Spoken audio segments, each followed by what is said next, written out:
ئیمامی شافعی ڕەزا و ڕەحمەتی خوای گەورەی لەسەر بی بەس لە مانگی ڕەمەزان 6 ختمەی قورئانی دەکرد.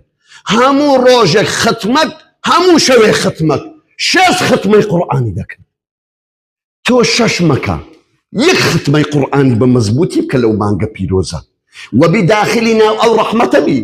حەدیثێکی تر هەیە دەفەرمێ هەر کەسێک ختمەی قورئان بکات 1 شەو و ڕۆژ 24 سەعات 6,000 مەلائیکەت دەرێن یا ڕەبی خۆیان ڕەحم بە فلان بکەی، سەڵاوات لە دیداری پێغەمبەر بدەن. زاریەکیان کڕی، یەکێک لە پیاوچاکان دەڵێت زاریەکمان کڕی. زاریە ئافرەتێک جاریە لە بۆ ئیشکردنی ناو ماڵ لە سەردەمی خۆی، دەڵێ کە کڕیمان لە شام هێنامانەوە لای خۆمان، دەڵێ کاتی گەیشتن لە لای خۆمان ئەوها پێش ڕەمەزان بوو، چەند ڕۆژێک مابوو لە بۆ ڕەمەزان.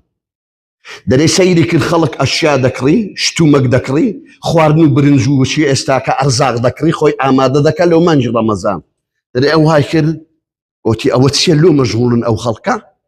گوتی وەڵڵاهی ئەو خەڵکە مانگی ڕەمەزان هاتیە خۆیان ئامادە دەکەن لە بۆ مانگی ڕەمەزان. دەرێ جارێکە گوتی لۆ ئێوە بەس مانگی ڕەمەزانان بە ڕۆژی دەبن؟